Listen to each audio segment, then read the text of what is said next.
It feels good knowing that your future's in hand. Evlo can offer you a loan from £1,000 to £15,000, whether it's for home improvements, new appliances, a car, or for some of life's big moments.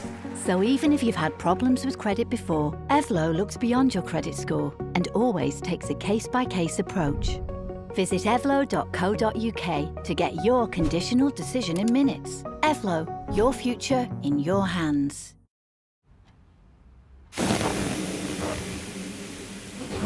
Save up to £462 in your car insurance when you've just used Confused.com.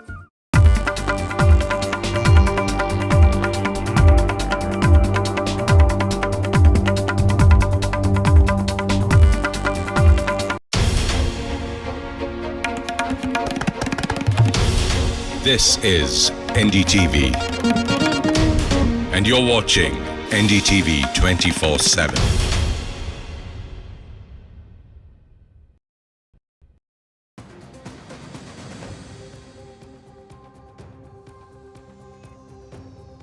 Thanks for staying with NDTV. You're watching India Global with me, Arjun, Samar, Mahendran. And viewers, from the embers burning in Los Angeles to the fiery U.S.-China meet in London, and of course, Pakistani citizens being put in the firing line by Islamabad, we were packed Monday for you here. But first, the headlines. Clashes rock Los Angeles as protests over intensified immigration raids intensify. Donald Trump deploys 2,000 National Guard troops to contain the unrest. India's mission to curb poverty in focus. New Delhi lifts record number from poverty. Meanwhile, 45% of Pakistan's population remains impoverished. US and China all set for a new round of talks in London aimed at extending trade truce.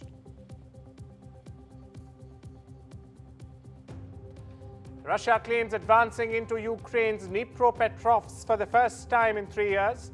Meanwhile, Poland scrambles jets to secure its airspace amid escalation. An historic moment for India's space aspirations. Group Captain Subhanshu Shukla is set to soar to the ISS aboard SpaceX's Axiom 4 mission. This marks India's return to human spaceflight after 41 long years.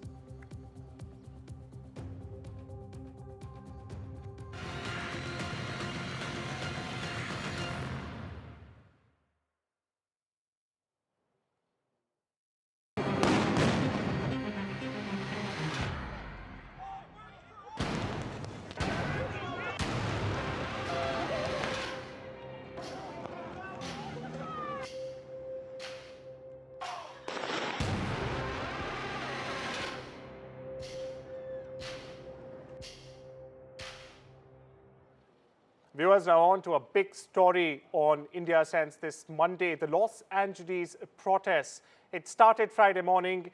Agents in camouflage swarming the Los Angeles garment district, targeting undocumented workers. Now, chaos followed. Protesters clashed with police. Eggs flew and tear gas answered. By Saturday, the unrest sped to Paramount. It had now become the new front line. Flashbangs, rubber bullets, federal arrests marked the day, as you see on your screens. Even teens were taken in. Then came Sunday. President Trump federalized the California National Guard without state approval, and 2,000 troops were ordered in. For the first time in 60 years, viewers, a president has bypassed a U.S. governor to do it during civil unrest. Furthermore, Governor Newsom called it unlawful. Mayor Karen Bass termed it a dangerous escalation. Both demanded the guard be returned to state control, but that wasn't to be. By Sunday afternoon, crowds massed outside the Metropolitan Detention Center. Tear gas filled the streets once again as protesters held their ground, showing no sign of stopping. The White House, meanwhile, called them violent mobs. President Trump said it's a rebellion, and he may very well invoke the Insurrection Act, paving the way for full military deployment. A raid has snowballed into a constitutional standoff with federal force on local soil, viewers. Peaceful protests have been labeled insurrection, and caught in the middle are Angelenos demanding answers and dignity. Los Angeles protests have now become the nation's mirror, reflecting a battle over immigration, power, and the right, of course, to be heard. Sky News' Martha Keller gets you the latest. California, are you prepared to invoke the Insurrection Act? Depends on whether or not there's an insurrection. No, but you have violent people, and we're not going to let them get away with it. Well, we're going to have troops everywhere. We're not going to let this happen to our country. We're not going to let our country be torn apart like it was under Biden and his auto pen. We're going to be watching it very closely, and when they spit at people, you know, they spit. That's a new thing. They spit, and worse, you know what they throw at them, right? And when that happens, I have a little statement. They say, they spit, we hit. And I told them, nobody's going to spit on our police officers. Nobody's going to spit on our military, which they do as a common thing. They get up to them this far away, and then they start spitting in their face. That happens, they get hit very hard. The standoff between police and protesters is continuing here. There are flashbangs going off every couple of seconds. The police are still using tear gas and rubber bullets in a bid to try and disperse these demonstrations. You can see down on the pavement here, there are a couple of people who have just been arrested by police officers. They have their hands in handcuffs, their ankles are also bound. Police waiting for them to be picked up by a police vehicle. These protests are growing bigger. There are more people joining the protests on foot, by public transport and by car, although police have now created a perimeter around this protest. They have warned that anyone beyond this initial line of police officers will be arrested. You can still see, though, projectiles being thrown towards the police, water bottles, glass bottles, canisters as well, and the police are responding by dispersing tear gas. These, as a reminder, are immigration protests against Donald Trump's immigration policy, sparked initially by a number of raids in workplaces across this city. But it is hard to believe that this is the heart of downtown LA. Protests like this not seen since the Black Lives Matter movement, and before that the protests that came in the early 1990s here in LA. Protests that the California governor, Gavin Newsom, says have been inflamed by Donald Trump's decision to deploy National Guard members onto the streets here. Donald Trump says 2,000 members of the National Guard, members of the military, have been deployed here. Already 300 of them are on the streets. This situation is growing uglier by the minute, though. Viewers, now let's look at the many reactions in the story. Donald Trump, to begin with, in a harsh tone, has warned he won't let the country be torn apart by this migrant invasion, as he calls it, and he won't let these violent people get away. Meanwhile, the LA mayor has called the situation chaos caused by government, calling Trump's tactics a slow terror on LA. Mexican President Claudia Sheinbaum has defended immigrants living in Los Angeles, saying protesters are not criminals. And she's also said she disagrees with the U.S. approach to tackle immigration. Meanwhile, California Governor Gavin Newsom, the man in the spotlight, has accused President Donald Trump of illegal, immoral, and unconstitutional deployment of the National Guard to create a spectacle. He's also threatening to sue the Trump administration. Meanwhile, former Vice President Kamala Harris has slammed Trump for stoking fear. My colleague Disha Bagchi joins me for more on this story. Disha, given how quickly the situation has really escalated, what does this reveal about the federal-local tensions over immigration enforcement? Absolutely, this is really, LA has now become the key flashpoint when it comes to Trump's immigration crackdown. But we've been seeing these kind of tensions between President Donald Trump and California Governor Newsom. Even during the California wildfires, we saw this tension between the federal level, the government, as well as the state government. And now we're seeing that again with the immigration crackdown.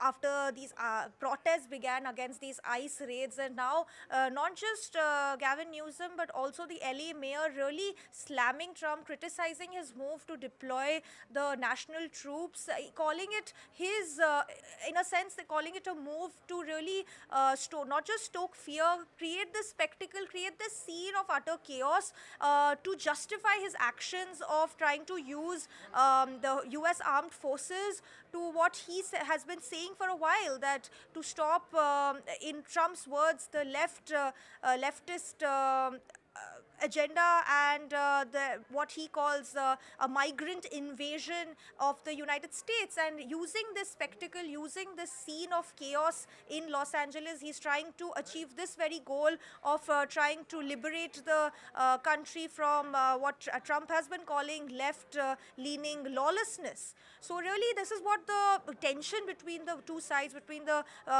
center, the Washington, as well as the state government, which is Los Angeles mayor, as well as Gavin Newsom, that they really, the statements that you shared were quite clear, that there's a clear divide between the two sides, and we're seeing that with Trump, deploying the National Guard in Los Angeles. Clearly, thank you so much for getting us the latest there, Disha. And the narrative has definitely shifted from just a workplace raid to a full-blown constitutional crisis right now. And with that, it's time for a short break. We'll be right back.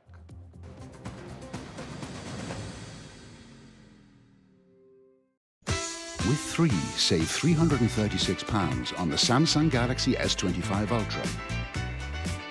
And claim a Galaxy Tab A9 Plus worth £259 when you buy today. Search 3 or head in-store today. Life needs a big network. Oh, wasn't he lovely? That young man at Avanti Travel Insurance. Yeah, very. He was so reassuring. They covered all our medical conditions, you know. Oh, yeah. Your diabetes, my dodgy hip. And the rest. Even at your age, love. Oh. Love? Oh, great. Oh, love. Avanti Travel Insurance cover most pre-existing health conditions for all ages. That's travel reassurance. Call or go online. I knew I should have got the flamingo. Get that lucky cow feeling with luckycowbingo.com/bingo. The site that's bursting with beautiful bingo games. That's luckycowbingo.com/bingo. Wouldn't life be so much easier if you could control your blinds at the touch of a button? With Ultra Smart Blinds from Appeal, there's no chains, cords or wiring, because these stylish blinds are driven by a rechargeable power pack.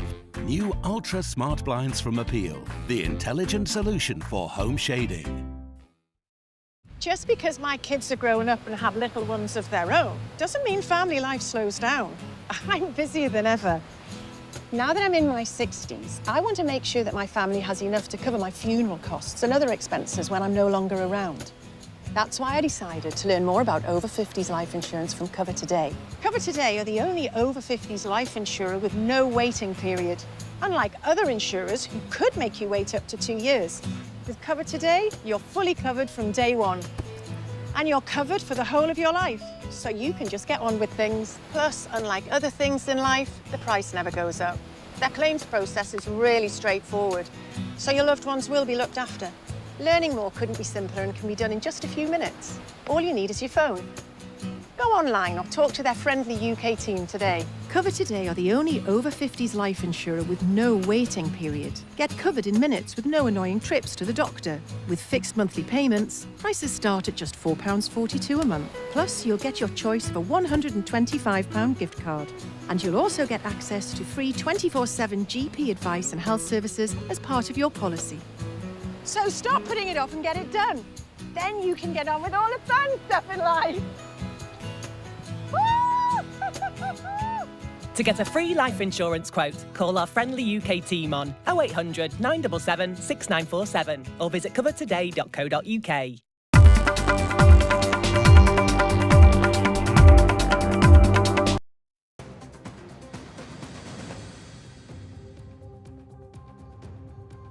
Welcome back. You're watching India Global on NDTV. Now, news from Southeast Asia, where according to the World Bank, India has brought a record number of people out of poverty. The picture is quite contrasting, however, on the other side of the border, as the latest projection on Pakistan, in fact, says nearly 45% of its population still lives in poverty and 16.5% lives in extreme poverty. Viewers, in a significant feat under PM Narendra Modi, India has made key strides in the last decades in reducing its extreme poverty rate, which fell to just 5.3% during 2022-23 from 27.1% back in 2011-12. These are the latest World Bank data that has been released. About 75.24 million people were living in extreme poverty in India during 2022-23. It's a massive drop from 344.47 million back in 2011-12. Meanwhile, this report by my colleague Vishal Vivek brings you the details. A tale of two nations, one surging ahead, the other slipping deeper into crisis. This is the poverty paradox of South Asia. India, the world's most populous democracy, has achieved what many once thought impossible. According to the latest World Bank data, in just over a decade, extreme poverty has plummeted from 27% to a mere 5%, lifting almost 270 million people out of extreme poverty. That's 269 million lives transformed, families who no longer live on the edge of survival. And here's the kicker. This comes after the World Bank raised the bar, measuring extreme poverty at $3 a day instead of $2.15 a day. But across the border in Pakistan, a different reality unfolds. As India lifts millions out of poverty, Pakistan has added 1.9 million more. The poverty rate in Pakistan has risen from 40% to 45%, a crisis fueled by political instability, inflation, and climate shocks. Keeping the lives of almost half of the country on the back burner, Islamabad continues to ramp up defense expenditure and provide safe haven to terrorists. While a perpetual stream of foreign aid trickles in, India continues to express strong reservations over these packages, highlighting their misuse. Two neighbors, one rising, one reeling. The contrast is stark. The message clear. Poverty is not destiny. It's policy, leadership, and will. With Vishal Vivek, Bureau Report, NDTV World. Meanwhile, across the border, Beijing's decision to offer its cutting-edge J-35A stealth fighters or fifth-gen stealth fighters to Pakistan at a jaw-dropping 50% discount, viewers, is igniting more than just engines in the country. It is triggering a massive backlash. You know, China has reported plan to deliver 30 next-gen stealth jets to Pakistan by August 2025.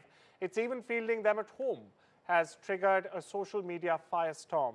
Meanwhile, online critics are blasting what they call a charity sale. They're questioning why Beijing is giving steep discounts to a cash-strapped ally with unpaid defense bills. Meanwhile, as I had already mentioned, the J-35A is still in testing even in China. If it hasn't even entered Chinese military service yet. Yet Beijing is fast-tracking deliveries while users ask, why export an unproven jet to a buyer relying on IMF bailouts to begin with? Meanwhile, Islamabad pilots are reportedly already training inside China, but as Islamabad prepares for new arrivals, Chinese citizens are asking who's paying the price or who's footing the massive bill in this case. Some see strategy furthering Beijing's debt trap grip over Islamabad, while others are calling it a subsidy. With tensions high after the recent Kashmir attack, now this move comes nothing less than a provocative one, potentially altering the regional balance. For now, there's no official word from Beijing, but one thing is clear, viewers. China's stealth gamble has crash-landed at home even before taking off. And for its citizens, well, they're definitely not staying silent. Flirting with secrecy and now subsidy, the J-35's first flight abroad has already hit turbulence in the court of public opinion, and that too the Chinese public opinion.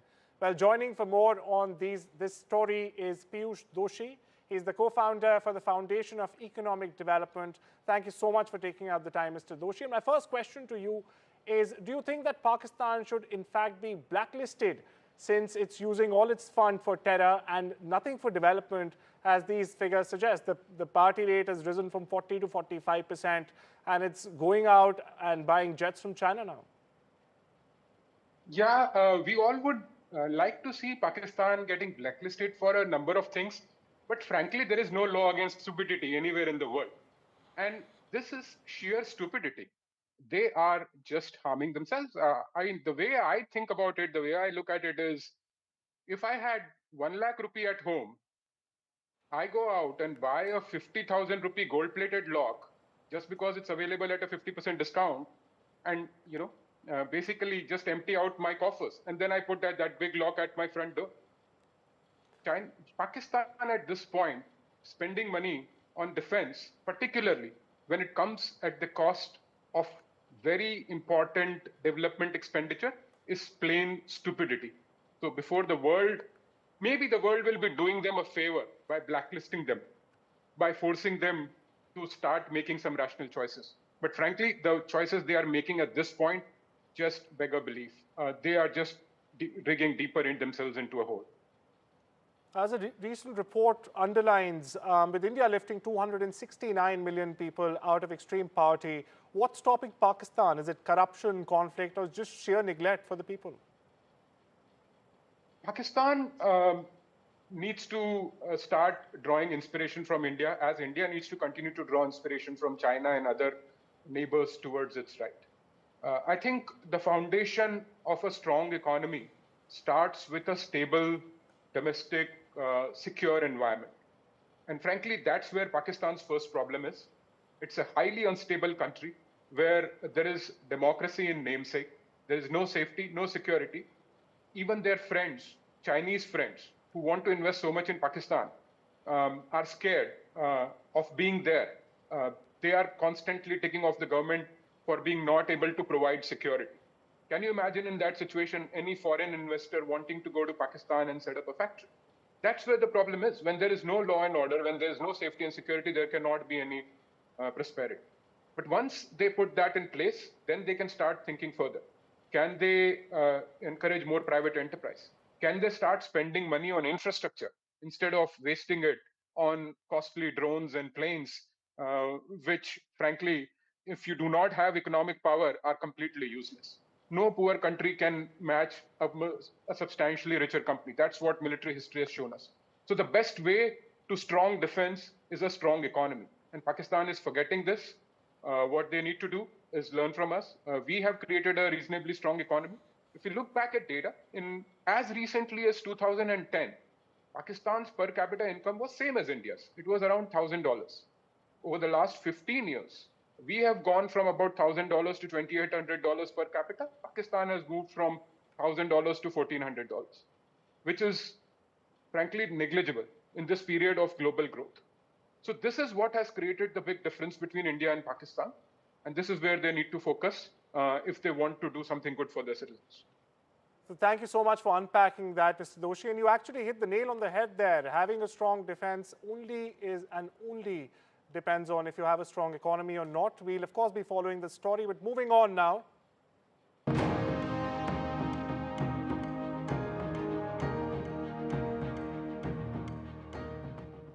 On the 10th of June, viewers, Shubhanshu Shukla, the 39-year-old Air Force Group captain, will be one of only 4 astronauts on the 2-week Indo-US Axiom Mission 4, or the AX-4 mission as it's being called. India is poised to make a historic return to space as Group Captain Shubhanshu Shukla, an Indian Air Force pilot nonetheless, and also an astronaut now, will take off as a part of the Axiom Space Force AX-4 mission.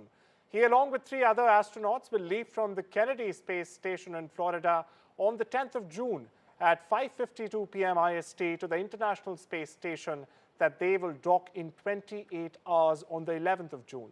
For his family back in Lucknow, it's a matter of both pride and anxiety, as it is for all of us here. His family is praying for a successful mission, as it will make him the second Indian astronaut to pilot a space flight since Wing Commander Rakesh Sharma's 1984 mission. 3, 2, 1, 0.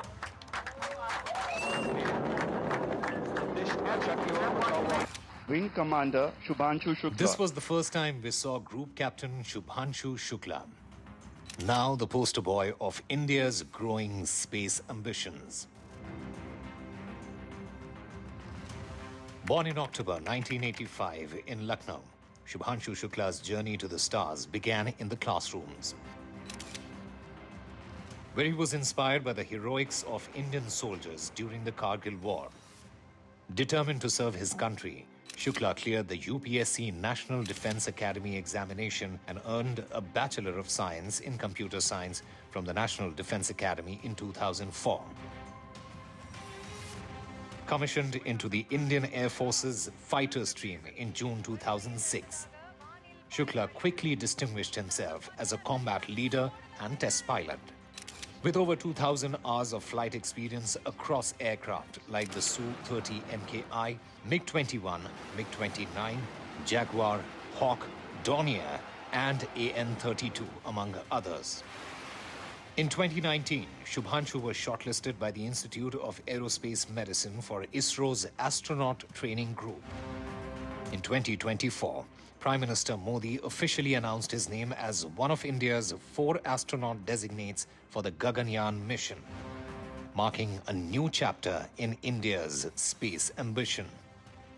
Now as pilot of the historic Axiom Mission 4, Shukla is set to become the first Indian government-backed astronaut to visit the International Space Station in 41 years, following the footsteps of Rakesh Sharma. Group Captain Shubhanshu Shukla, this is your first sortie into space. How confident are you of pulling it off? And also, how confident are you about having a happy landing or a happy splashdown? Namaskar, Baglaji. Thank you for your question. You're always humorous, and that lights us up here back in Florida. Yes, this is my first sortie to space, and the past 1 year we have been training rigorously for this mission itself, and I can say that we have experienced a lot of different aspects or facets of this mission. Theoretical studies, doing simulator training, and as Tibor was mentioning, undergoing various protocols of underwater survival and emergency egress. And having done these activities over the past few months repeatedly again and again, I feel very confident, not just in my ability, but in the ability of this team. And yes, there was a time when happy landing was appropriate for whenever I landed the aircraft, but I have switched over to happy splashdowns now. So I would willingly accept that. Shubhanshu Shukla's journey from Lucknow to the International Space Station represents the dreams of a nation reaching for the stars.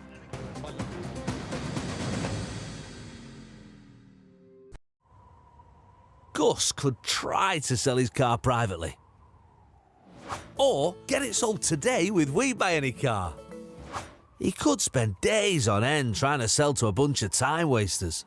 Or sell at a flash and earn major dad points at the pool. Big fail or big splash? To get a quote in 30 seconds, enter your reg number now at WeBuyAnyCar.com. With 3, save £336 on the Samsung Galaxy S25 Ultra. And claim a Galaxy Tab A9 Plus worth £259 when you buy it today. Search 3 or head in-store today. Life needs a big network. Oh, wasn't he lovely? That young man at Avanti Travel Insurance. Yeah, very. He was so reassuring. They covered all our medical conditions, Oh, yeah. Your diabetes, my dodgy hip. And the rest. Even at your age, love. Oh. Love? Oh, great. Oh, love. Avanti travel insurance cover most pre-existing health conditions for all ages. That's travel reassurance. Call or go online. I knew I should have got the flamingo. I think that there's something that's always there that I just need to uncover. Like, I know I'm gonna get there, but I have to be patient with myself. That's probably the scary part for me. And it's okay, like, if you completely pivot and change.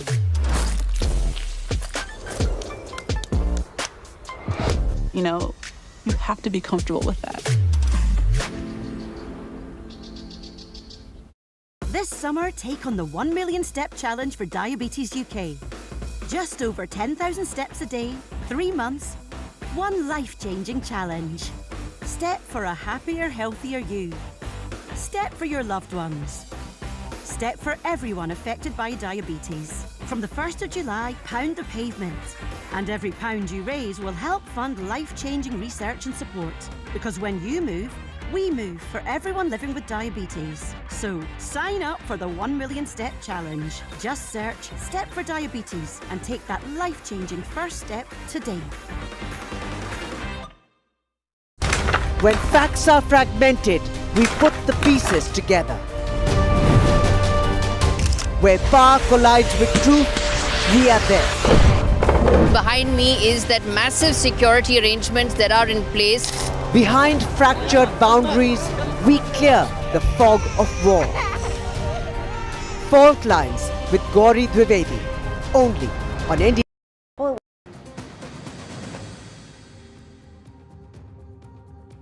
Welcome back. You're watching India Global on NDTV. And now we shift our focus to London, where, in fact, a new round of talks aimed at resolving the trade war between Washington and Beijing are set to, in fact, take place any moment now. A senior U.S. delegation, including Commerce Secretary Howard Lutnick, will meet Chinese representatives such as Vice President He Feng to resolve tensions between the world's two largest economies, which is, in fact, threatening global growth, as we have been seeing and tracking here at NDTV. Chinese exports of rare earths, which are crucial, in fact, for modern technology, as well as Beijing's access to U.S. products, including computer chips, are expected to be high up on the agenda. Only last month, viewers, Washington and Beijing agreed to a temporary truce over trade tariffs, but each country has since accused the other of breaching this deal that they reached. Now, the new round of negotiations follows a phone call between Donald Trump and China's Xi Jinping last week, which the U.S. president described as very good talk. In fact, to throw more light on this developing story, I got Peter Cardillo with me. He's the chief market economist at Spartan Capital Securities LLC, and he joins us straight from Washington, D.C. Thank you so much for being here, Mr. Cardillo. My first question to you, sir, what are the most significant unresolved issues between Washington and Beijing as they head to London? Well, I think, one of the big questions is, and I think this is where the focus is going to be, is on rare earth products. And so this probably will be the first step in getting some sort of an agreement between China and the United States. So this is good news. And I think that, for the sake of both countries, a trade deal is probably not that far off. And, if you look at some of the macro news that came out of China this morning, obviously we saw exports plunge over 34% out of China. And so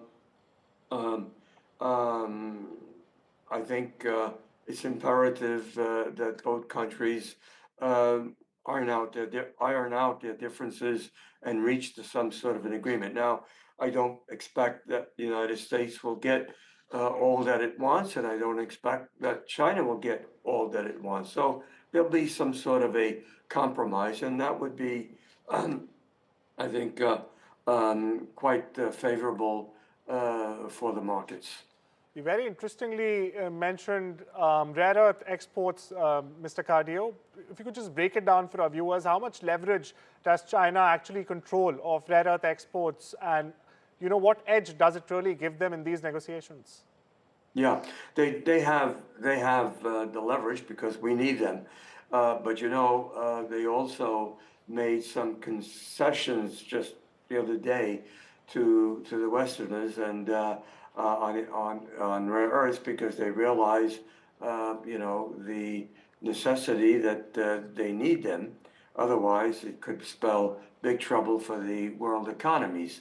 And so I think for the U.S. anyway, that's going to be the beginning of a major focal point of a trade deal. But I think they'll probably wind up with some concessions. I wouldn't be a bit surprised to see within a day or two have some positive announcements on rare earth materials.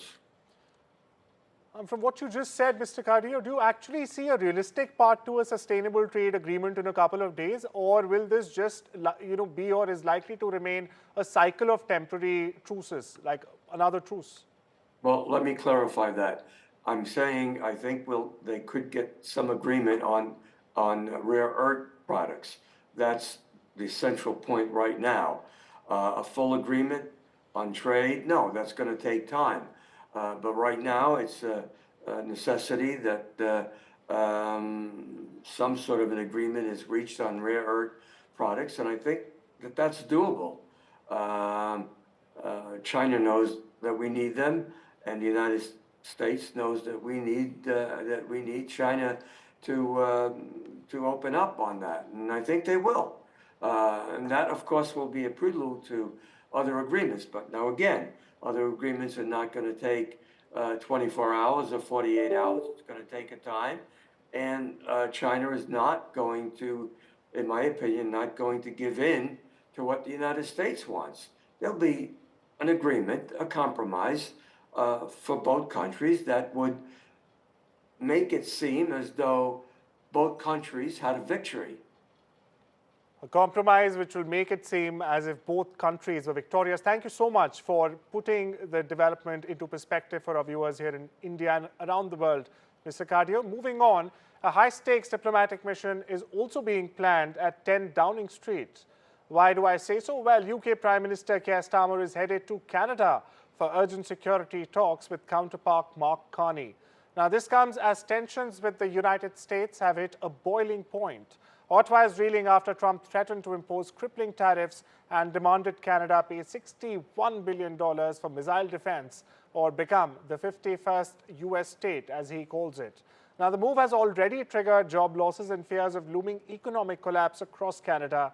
Carney's warning of a catastrophic consequence were dismissed in Washington, however.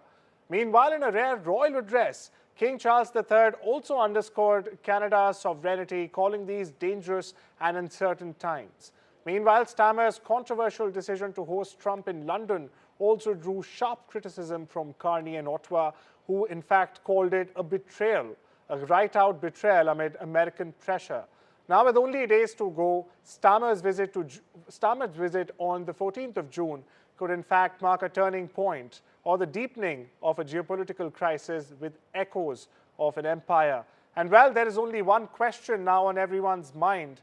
Will the UK stand with Canada or will it side with Washington and Trump? Shifting our focus to West East Asia, where newly uncovered documents seized in Gaza and aired by Israeli channels allege years of covert coordination between Qatar and Hamas. Now, the discovery has cast a long shadow over regional diplomacy. According to these purported files, Qatari funds, once described by Hamas leaders as the group's main artery, were in fact discreetly funneled into Gaza with Doha's blessing. Israel now claims they were even used to fund military operations anti-Israel. One memo quotes Ismail Haniyeh, urging Sinwar to in fact dedicate Hamas's 2021 victory to Qatar's emir. Viewers, the documents also reveal Hamas's efforts, backed by Qatar in this case, to sabotage US peace plans, marginalize Egypt's mediation role, and also tighten alliances with Iran and Turkey. With Hamas leaders now dead and Israel investigations circling Netanyahu's inner circle, critics are asking, well, did Qatar bankroll a war in plain sight?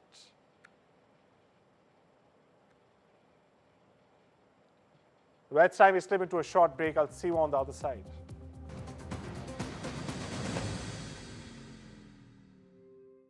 Panda Bingo is the home of brilliant bingo rooms, great games, and out-of-this-world offers. It's absolute pandemonium at pandabingo.com/bingo. At Vodafone, get the new Google Pixel 9a and save up to £924 when you trade in an eligible phone.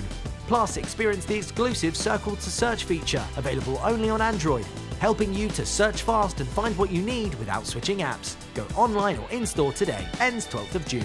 Vodafone.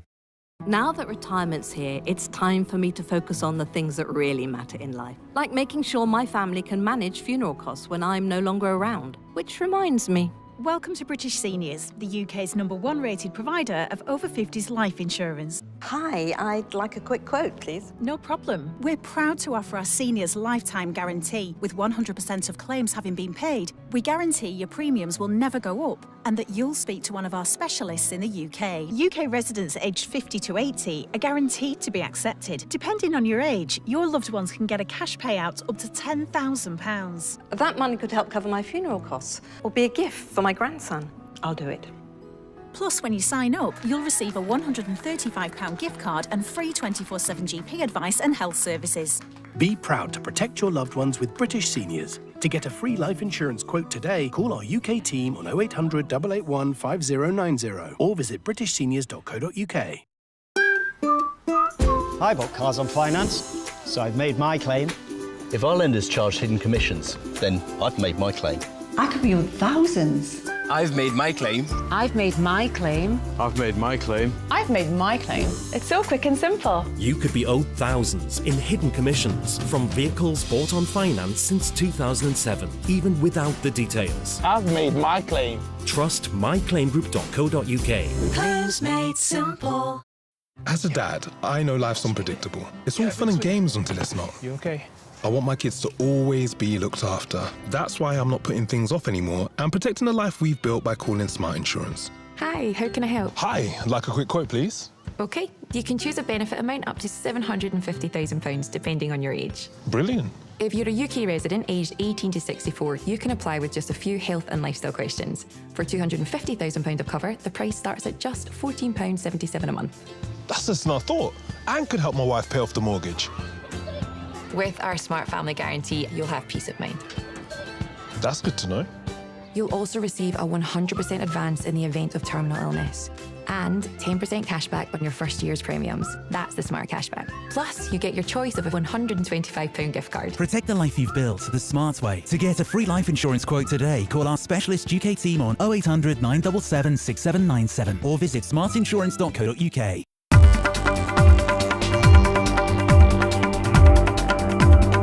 Behind the camera. Welcome back. You're watching India Global on NDTV. Now shifting our focus to the Russia-Ukraine war, in which Russia has launched a large-scale aerial assault on Ukraine early Monday, viewers. It targeted multiple regions with waves of missiles and around 479 drones in one of the most extensive attacks in recent weeks. On the other side of the aisle, Ukrainian officials reported strikes across several cities and even claimed to intercept 460 Russian drones. However, the full extent of damage and casualties is still being assessed. The attack, which occurred in the early hours, triggered widespread air raid alerts and also forced thousands of civilians into shelters once again. The scale and intensity of the barrage underscore the continued volatility of the conflict, which has stretched into its third year now. For millions of Ukrainians, the air raids have become a grim and recurring threat. In response to the proximity of the attacks, Ukraine's western neighbor and a NATO member, Poland, also raised its military readiness. In fact, Polish fighter jets were scrambled and air defense systems activated as a precaution. The operational command of Poland's armed forces confirmed that all necessary procedures were in fact carried out to secure the Polish airspace.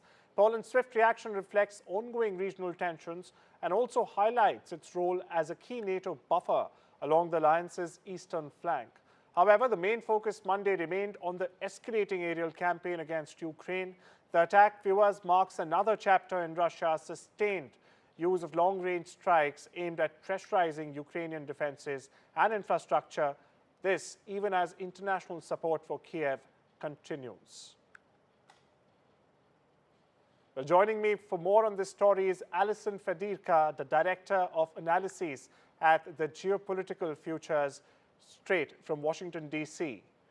Alison, my first question to you, what strategic objectives might Russia be pursuing with this latest wave of missiles and drone strikes on Ukraine? So Russia's objective right here is still related to those peace talks that failed a week ago. What they are trying to show are a couple of things. First, the area that they are attacking is not ones that they have annexed or claimed in the past. This sends the message to Ukraine that if you do not accept our terms for a peace process now, we do intend to take more territory, and in fact, more territory that is not included potentially in the terms that we are seeking right now. So that is a major threat to Ukraine. It would take a long time for Russia to execute that, but that's one of the messages. The other message with the drones is related to a U.S. decision to pull back some of the materials needed for their drone defense operations. And that is a reminder to Ukraine that the U.S. has an interest in this war ending as well and wants to pull back some of its support under the current administration that Ukraine previously experienced under the Biden administration. So militarily, the ground situation hasn't changed dramatically. There's been a few advancements of a few hundred meters, but the message to Ukraine is very clear, and it is in response to both the drone attack inside Russia last week as well as the failed peace talks. Well, Alison, Russia, as we all know, Russia already has control of 5 Ukrainian territories, and they've, in the latest, they've claimed to be attacking Dnipropetrovsk. Now, could this renewed intensity in Russian air attacks signal a shift in their broader war strategy? So right now, I think the strategy remains fairly consistent with what it has been before. Russia has made several comments in the past that it wants to acquire Ukraine land all the way up to the Dnieper River, and its current ground advancements would be up to that point. And the drone attacks, especially those against infrastructure and critical sites for the Ukrainian war effort, again, speak to the idea of debilitating the Ukrainian armed forces such that they can no longer continue fighting. I think in an ideal world, Russia would love to have all of Ukraine because historically that's been its largest ambition. But under the current global context and knowing what the Western reaction would be should Russia try to make such an attempt, let alone whether it's capable of doing that is a different story. So right now, I think that the big scale ambitions are fairly similar to where they were at the start of the conflict, with the most ambitious part being up to the Dnieper River, should they ever get that far. Escalations are very much similar as they were earlier, says Alison. My last question to Alison. Now, we saw Poland scrambling fighter jets earlier this morning. Now, what are the risks of escalation if one of these strikes, one of the Russian strikes, actually accidentally crosses into NATO territory, let's say Poland? So that is the biggest concern I think that Russia has right now. For 3 years, the country has managed to avoid bringing in direct NATO fighting. They've obviously had a lot of NATO support in Ukraine with weapons, with training and things of that nature, but there's been no direct military confrontation between Russia and NATO. NATO desperately wants to avoid that. Russia desperately wants to avoid that because the balance of power of NATO against Russia is heavily in NATO's favor. So Russia will do everything it can to avoid that accidental escalation. As for the Polish response, they have obviously a military reason for it, as you mentioned in the introduction, of being precautious. Anytime there is some type of conflict in a neighboring country, you want to make sure there is no accidental spillover.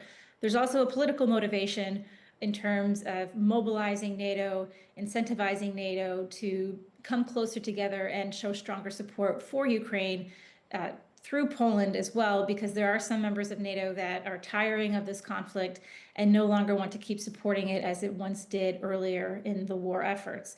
So it's both a military and political reaction on the Polish side to consolidate NATO support for Ukraine and just general NATO support moving forward. Well, thank you so much for unpacking that for our viewers, Alison. Now, moving on.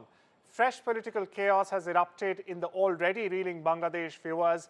At the back of months of continuing violence, as we've been reported, the nation is now reeling from Chief Advisor Mohammad Yunus's shock announcement. And what did he announce? Well, to delay elections until April 2026. The Bangladesh National Party, or the BNP, once Yunus's closest allies, has also slammed the move as a betrayal of people's sacrifice and a threat, in fact, to national stability. But that's not it. The BNP has issued a fiery statement saying the people bled for this democracy, referencing the July uprising that forced regime change only last year. Now, with Yunus overstepping his mandate, taking ports instead of polls, frustration has reached a boiling point across Bangladesh. It's not just the BNP anymore. In fact, the student protesters on whose very backs Yunus ousted former PM Sheikh Hasina in last year's uprising have also been demanding elections by December this year. They say Ramadan, student exams and the monsoon may make April not just impractical but dangerous to conduct elections. Meanwhile, in Dhaka and Chittagong, students are back on the streets with the BNP warning of fresh protests if Yunus doesn't reverse course. With no justification offered for the delay and a nation still reeling from political trauma, many are asking, is Bangladesh walking towards democracy or walking further away from it? To answer this question, Veena Sikri, the former diplomat, the High Commissioner, in fact, to Bangladesh, joins me. Thank you so much for joining us this Monday evening on India Global, ma'am. How has Mohammad Yunus overstepped the caretaker government's mandate by, in fact, delaying the elections until April 2026? Yes, I think the announcement by Professor Mohammad Yunus suddenly delaying the elections to April of next year is significant because it's complicated the political situation within Bangladesh and made it more volatile than ever. For one thing, the army, as you know, that about 2 weeks ago, the army chief had called a all army officers meeting, a kind of a darbar or sabha.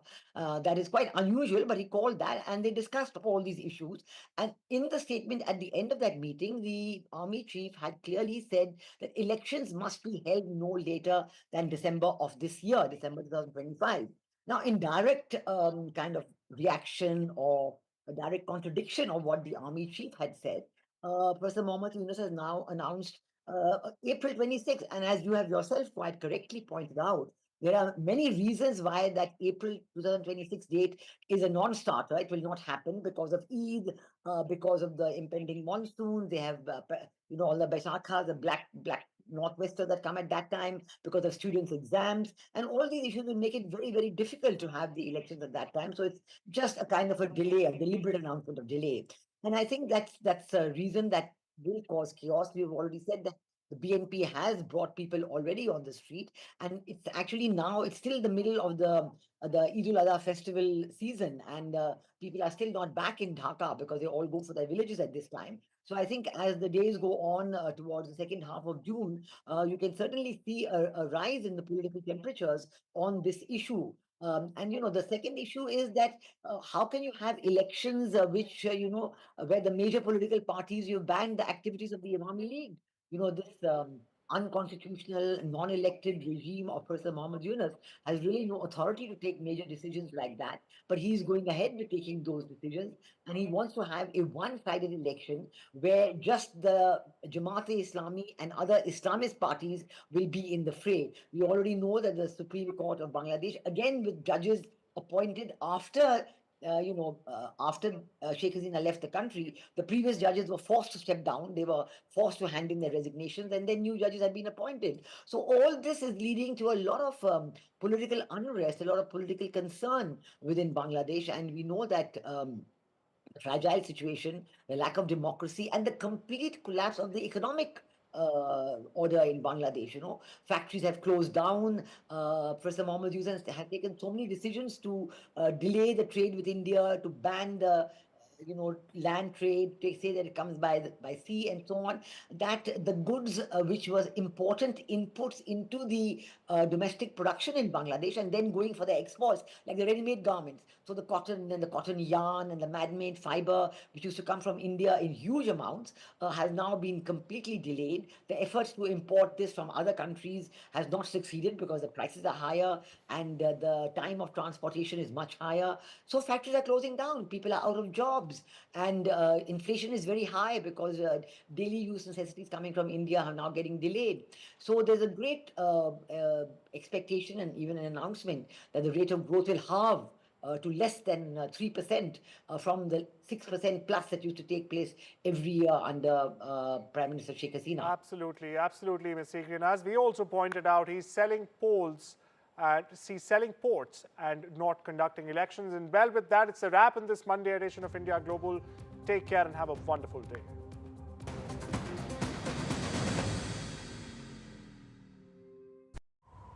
Robbie could get an offer from another car buying site. Or sell direct to We Buy Any Car. The dealer could come to his home, then decide not to buy it. Or he could save time with a guaranteed sale and get back to his cupcakes. Proper rubbish or proper tasty. To get a quote in 30 seconds, enter your reg number now at WeBuyAnyCar.com. Visit bingoaliens.com/bingo for a cosmic range of bingo games, taking bingo to another dimension at bingoaliens.com/bingo. John from work said it's a lovely hike. Triathlon, John. Nice. Right, Rosie, can I have the boots bag? No, I meant the hiking boots bag. Did we not bring it?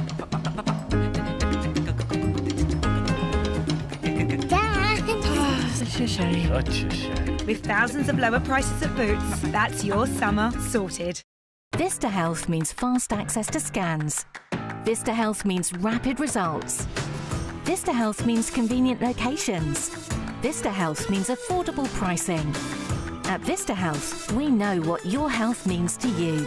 And that's why we provide fast access to MRI, ultrasound, echocardiogram and other health scans, without the need for a referral or medical insurance. Get the answers you need. Book your scan today at vistahealth.co.uk.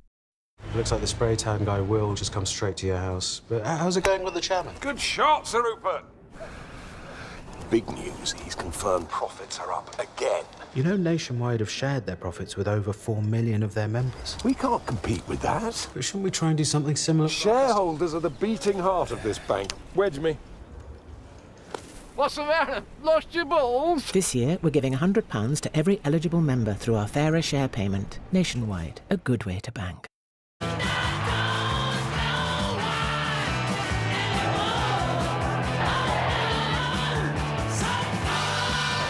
The UK's first human heart transplant has been completed, supported by the British Heart Foundation. We were a noisy generation, but it might be something quiet we do that becomes our greatest legacy. Leave a gift in your will to the British Heart Foundation and fund groundbreaking research that could help save millions of lives. Search BHF Wills. Just sorted my guaranteed over 50 plan with Sun Life. There's even a cash payout. Nice one. It's given me the confidence to look after myself. I've started learning jiu-jitsu. Come on. Search Sun Life Plan today and get a free gift card. Magic family moments deserve the perfect setting. A stylish awning from House is the ideal addition to your outdoor space. Available in a range of colours and finishes, and with the option of integrated lighting and heating, you can enjoy your outdoor space for even longer. Now that is magic. House awnings, made for life. This is NDTV, and you're watching NDTV 24/7.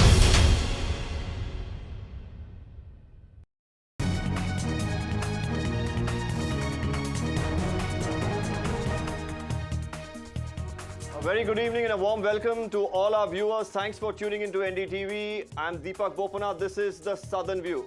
In today's show, of course, we talk about the Bengaluru stampede. The blame game continues. The hearing is on in the court even as the cops continue to investigate the case. Before we talk about anything more, first let's take a look at the top headlines for today. Meghalaya honeymoon case cracked. Police say Sonam and her lover allegedly hired hitmen. Meanwhile, the Meghalaya cops have reached Ghazipur to take custody of Sonam.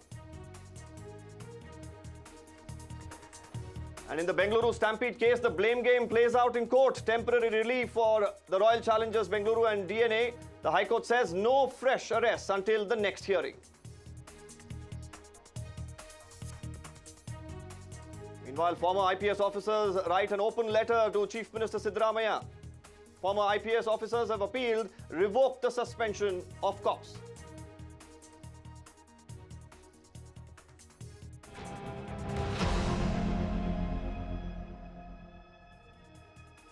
So viewers, we are going to talk about the entire process that started after the stampede. An investigation began by the Cubbon Park police. Then the government said, well, it's going to be the CID that will take over. There was a magisterial inquiry and so much more. But everything that has happened after that has been in court. In the latest development here, there has been some temporary relief that has come the way of RCB and DNA. The hearing just got over a little while ago. This is a breaking update that we are bringing to you on our show here. No fresh arrests until the court has actually heard this matter. So that's the latest development as we look at the case unfold in the Karnataka High Court. Some relief coming the way. 4 people are arrested, mind you. Now they continue to remain in custody. The Royal Challengers Bengaluru on Monday approached the Karnataka High Court seeking to quash the criminal case registered against them in connection with a stampede at the M. Chinnaswamy Stadium. This was on the 4th of June. Now, this left 11 people dead. Several others were injured. The FIR, of course, that was filed under charges of culpable homicide not amounting to murder and criminal negligence was registered following a tragic overcrowding incident during a public event that was held to celebrate RCB's maiden IPL title win. Now, the event organizer, DNA, and also RCB had filed separate petitions challenging the FIR against them, and they've also sought the quashing of these FIRs. Karnataka High Court will be hearing RCB and DNA's pleas challenging the criminal cases against them on the 10th of June. Meanwhile, a group of retired senior police officers have urged the Karnataka Chief Minister to revoke the suspension that was made on several IPS officers and other officials at the Cubbon Park police station. Now, we should also note here that while the temporary relief, of course, has come the way of the Royal Challengers and even the DNA entertainment or officials at it, those who are arrested will continue to remain in custody. There's no relief for them. Now, the entire blame game, of course, like we were mentioning, is about who's responsible for it. While Mr. Siddaramaiah has said that it was the cops that were responsible, there was dereliction of duty, and that's why he has suspended it. Now, former top cops have written to him saying, revoke the suspension, it was wrong. First, let's listen to what Mr. Siddaramaiah said as to why he suspended the police officers.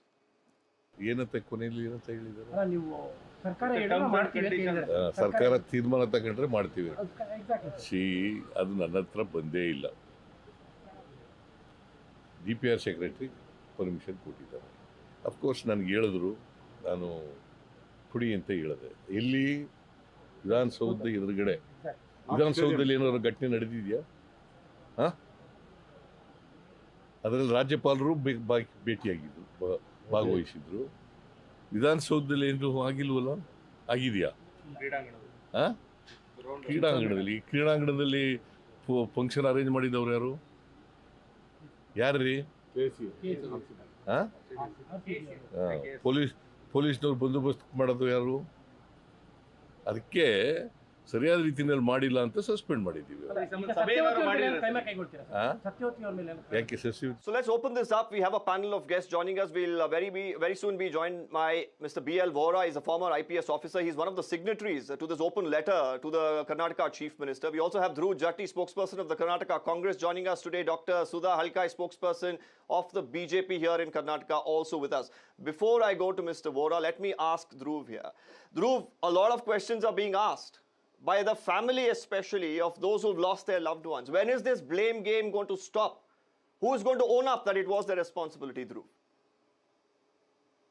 Deepak, I'd like to begin the show firstly, paying my condolences to those who passed away in the tragic Mumbai train incident today. I'm hearing that around 5 people passed away in this tragic incident, and it's sad that a prolonged series of stampedes has been, affecting the entire nation.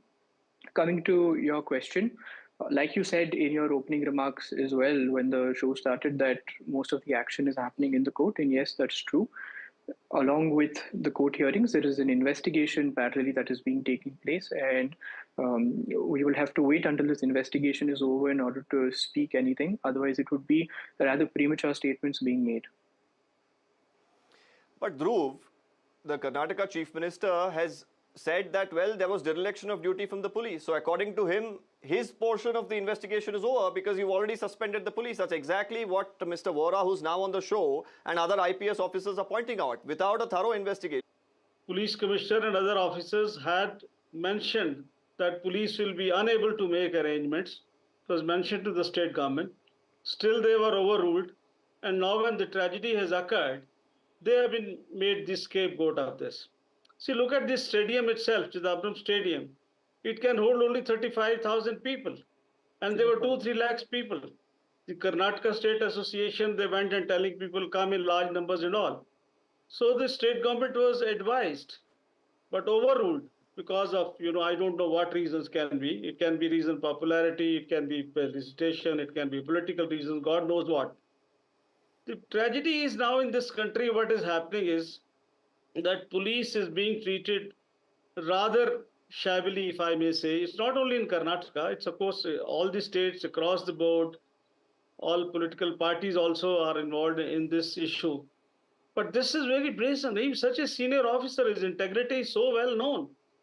And he has given advice, and you go against his advice, and when the thing happens, you suspend him. This is definitely not fair.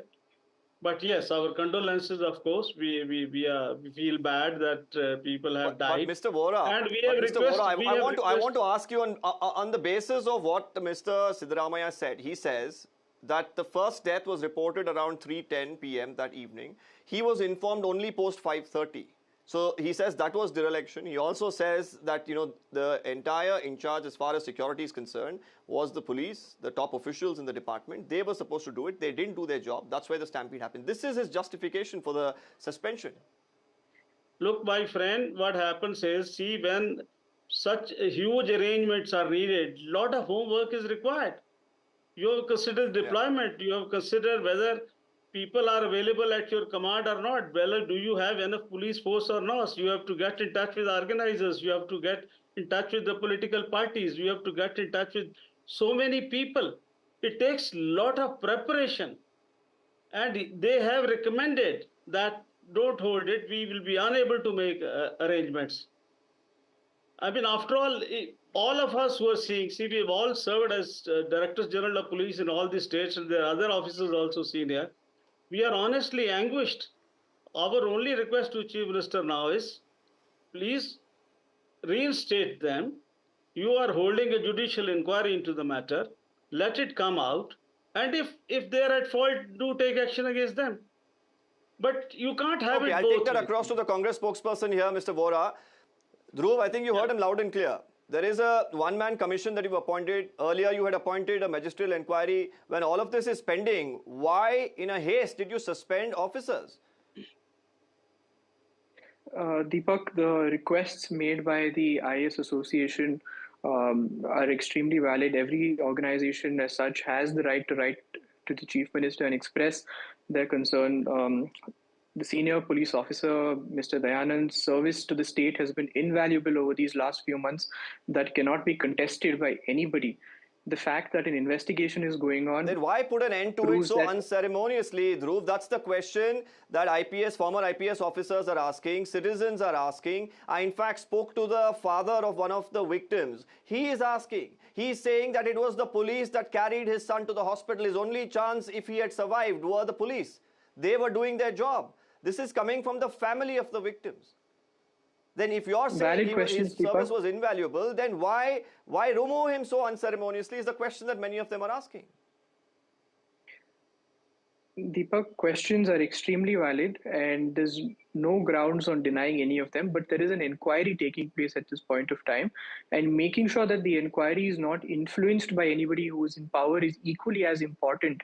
So therefore, for a free and fair investigation, it's important that it must be carried out in a certain way and it must be proceeded in a certain way. Keeping that in mind, and also the CM statements. Chief Minister resign for a fair investigation. Hold on, Sudha. Let him complete. Let him have his say. No, we'll let come me, to you next. Let him complete. Let me. No, Ms. Sudhamurthy, since you're so fond of investigations and resignations, please tell me: did the Gujarat CM resign when the Morbi bridge collapsed? Let's not once again deviate. Dhruv, I interrupted. More than 170 Dr. people Halkai died. there. I said you can complete what you're saying. Let's not deviate from the issue. Yeah, Deepak, I reiterate my stance to what I said, that for a free and fair investigation, there's a process that must be followed. And the Congress party appreciates and acknowledges the service of, Dayanandji, and it's well acknowledged across the state, across all sections of society. Okay. But Dhruv, while you're saying this, but the Chief Minister, of course, had a complete different say. He has made it amply clear that it was dereliction of duty. They didn't really inform him. They didn't brief him. That those are the reasons for, them suspending him. You're also saying that there's a need for an impartial inquiry here. And if the inquiry, of course, is going to go on, that's when you probably come to a conclusion if there is dereliction here. I'll come now to Dr. Sudha Halkai. Sudha, firstly, make your point. You wanted to rebut what Dhruv was saying. Deepak, I just wanted to know, for a fair investigation, why shouldn't the CM and the Deputy CM resign from their post? If they are found not guilty, let them come back to their post. Why is it not done? Only the officials. Why didn't they resign in Gujarat? Why didn't they resign in Mumbai? Stampedes only happen in Karnataka when Congress government is there. You will not ask for resignations where BJP governments are there. What is this hypocrisy? In spite of the DCPs, please don't play politics over lives lost. No, BJP is playing politics over lives lost, and this is disgusting. No, if you are not political. It is all the So editorials. It is the parents and children did not lose their lives in Gujarat. They did not lose their lives in Mumbai. Did you ask? Okay, did you ask for the Dhruv, let her of the complete. CM over there? Dhruv Jatni, let her complete. Let her complete. You can rebut after that. Let's not talk over each other. Let's have a sane debate.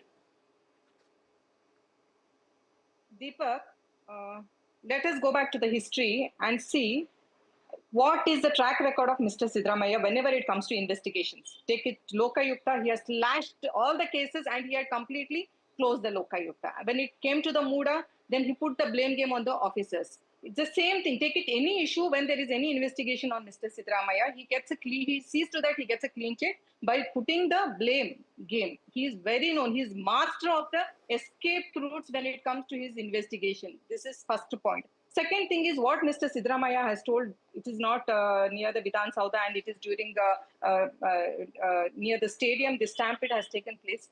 Doesn't the stadium come in Karnataka? Doesn't the stadium come in Bengaluru? What is he talking about?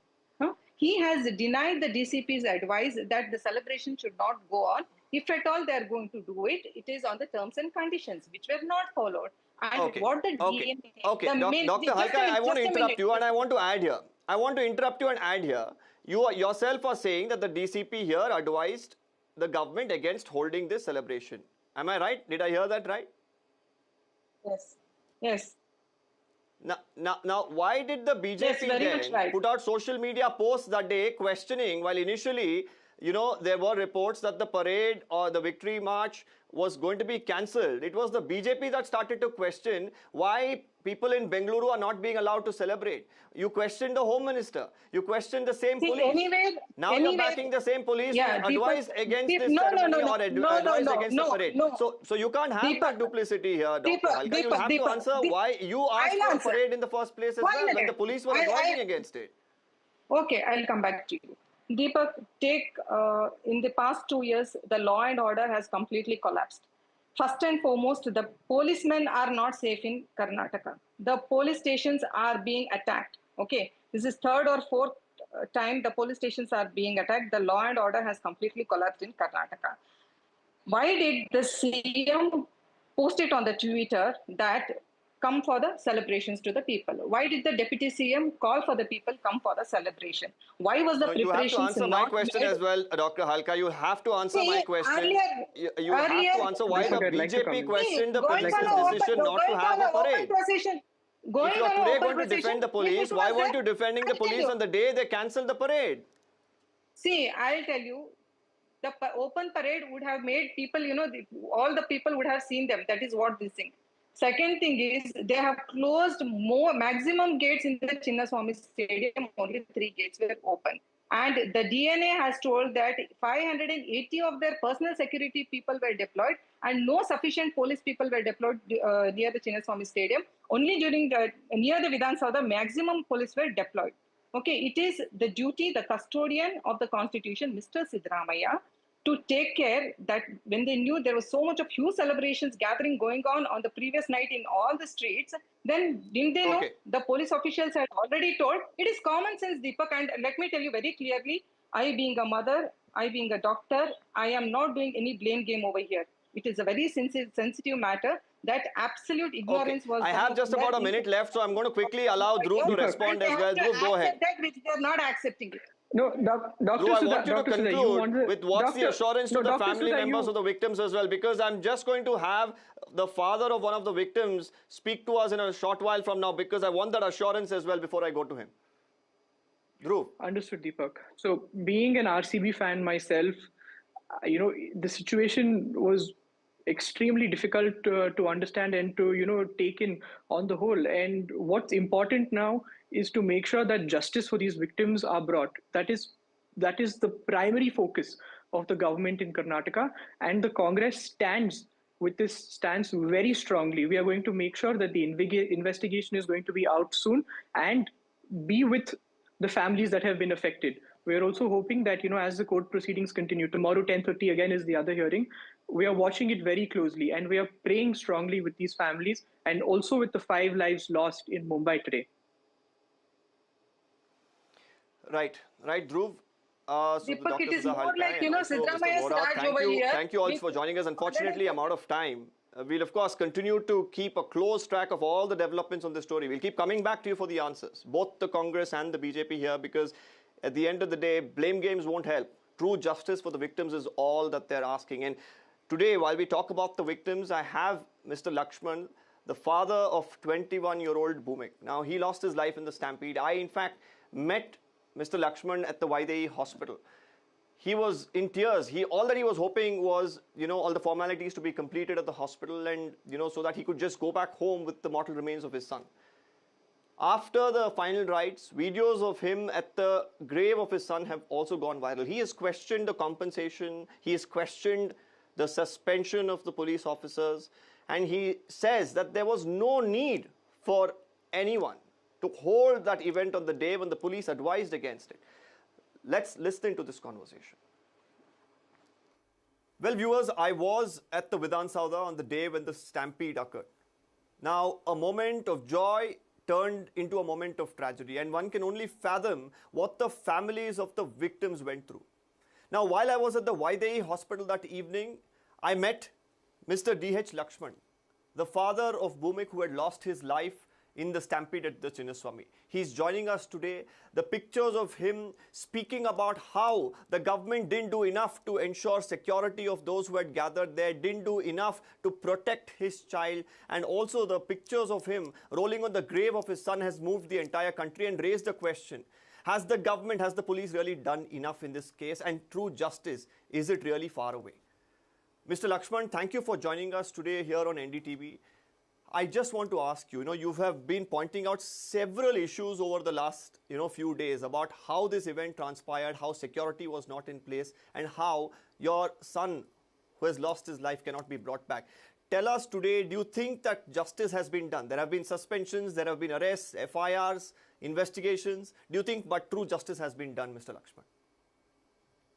Sir actually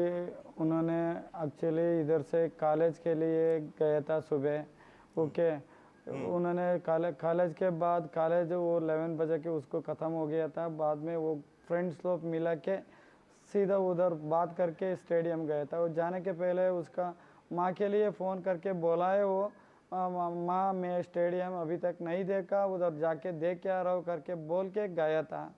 बाद में उसी को मेरा बीबी ने उसको बताने के time उसी का लाइन कट हो गया था। बाद में उसी को लाइन ही नहीं मिला था, उसीलिए उसको उधर से ऐसे ही गया था। बाद में उसको फ़ोन ट्राई किया तो फ़ोन नहीं मिल रहा था। अब आपको पता है उस दिन सेलिब्रेशन वो वो आईपीएल मैच के रात में कितना बजे हो गया था, 11 बजे तक हो गया था। उसने कितना क्राउड उसके पीछे था, उधर कितना गैदर ही था, उसको सभी उसको पता था। वो गवर्नमेंट के लिए उसको सभी पता है कि रात में कितना वो सेलिब्रेशन कितना था, कितना बजे तक हो गया था, इधर ट्रैफिक का रूल्स कैसे था, वो सभी उसको पता था। वो ज़रूर नहीं था उधर प्रोग्राम रखने के लिए, उसी दिन प्रोग्राम रखने के लिए उस ज़रूर नहीं था। ओके ज़रूर नहीं था उसके लिए। वो तो बाद में भी उसको वो प्रोग्राम किया था, प्रोग्राम ऑर्गेनाइज किया था। उसके बाद उसको वो उधर ठीक से वो सिक्योरिटी ठीक से नहीं, सिक्योरिटी नहीं था उधर, एक एम्बुलेंस का फैसिलिटी भी नहीं था, इसीलिए वो ऐसा ट्रेजेडी हो गया था। मैं उसी को कैसे बता सकता, मैं लड़का ऐसा लोग लड़का नहीं है। वो तो वो बहुत उसी का उसके बारे में नहीं बता सकता मैंने उसके बारे में। वो सभी को पूछिए, इधर से उसी का स्कूल से तो कॉलेज तक उसी को पूछिए वो कैसा लड़का था। वो बिना बता के नहीं जा रहा था, उस लड़कों लोग मिला के उसको लेके गया था। उधर सिक्योरिटी सिर्फ सिक्योरिटी उतना अच्छा नहीं था, सिर्फ बाद में भी उसी का उतना लोग गैदरिंग होता है करके उसको भी पता था। वो उसके लिए अरेंज किया था करके मुझे मालूम नहीं है। वो अभी सोच रहा हूँ, अभी देख रहा हूँ, अभी देखने के बाद मुझे पता चल गया वो सब लोग के लिए, वो पब्लिक के लिए नहीं है, सिर्फ उसका फैमिली है और उसी का वो उसके लिए वो प्रोग्राम अरेंज किया करके मैं सोच रहा हूँ साहब जी।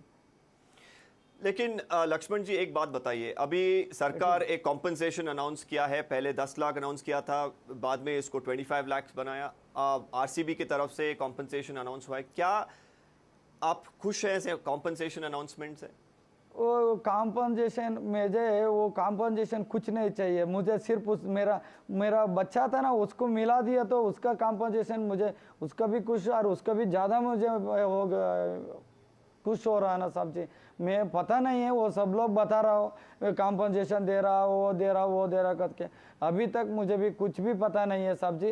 अभी मैं गांव आए तो गांव से मेरा उसी का कार्य करके इधर बेंगलोर में आ गया था। आने के बाद तुम्हारा